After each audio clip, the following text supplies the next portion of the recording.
Today and welcome to another episode. My name is Daethstro, the Aussie Geek, and today we'll be looking at the power of the Primes Outback and Titans Return / Legends 48 Brawn. Now I figured I'd get a couple more of the Chug Generations figures out of the way. I've been posting a lot of third-party masterpieces or general masterpieces, and I thought, you know what, let's do some more Chug. So we'll start off with Outback.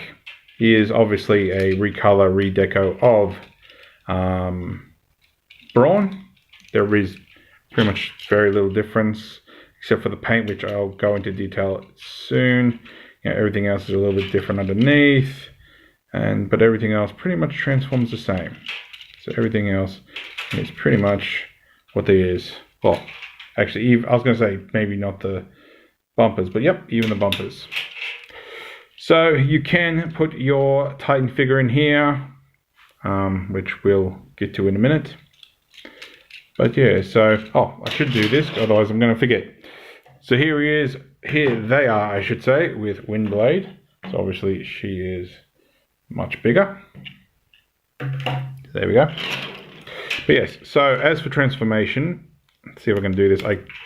That came off easier than it did last time. I started recording this and screwed up, and so I'm like, I'll just redo it again. So that can go up to the side. And then all we got to do is flip the legs back, like so. It does tab together here and here. Flip out the heels, like so. Then we can flip out the arms and bring them down to collar height and rotate the biceps so we have them the right way around. Now I want to say he can't, because I think the way the shape his head is, but Brawn can actually spin his face around for transformation. You can of course take the leftover wheel and plug it here, or here. For him, I usually have it attached to his forearm, like so. And of course he has ball joints and everything else in there, if that's something you need. Now we'll get down to Brawn, but Brawn has a secret, very tiny secret.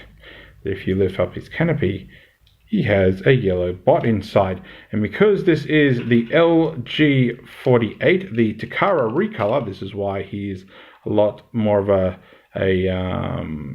what would you call it, sort of a camo green instead of that really just sort of dark green. He comes with Repugnus. He also comes with an instruction manual that has statistics in that on it, and a comic that's in Japanese, which I can't read, but it's stored away somewhere. So, as with most Titan figures, you fold him over, and there's his head. So you can put that on any of your Titan Master figures if you still have those. Mine, I leave him transformed in robot-ish mode, and I usually put him on my Metroplexus shoulder. As for transformation, same way. Pull the back off, flip out the legs, tab as before. Actually, let me just check something. Yep, I don't know why, but just something made me think this was around the other way.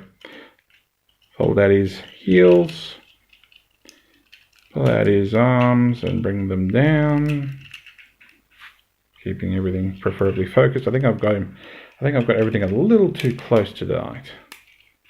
And there he is, Brawn. Now, like I said, I think Brawn, you can actually get his head around. I'd rather not, but you can do that if you want. There is a lot more give. And I think see if I can show you Brawn. I can't even get his shoulder down further, which honestly might be the way that the shoulder's designed, but I swear Brawn's can get Outback is getting further down, but I don't know.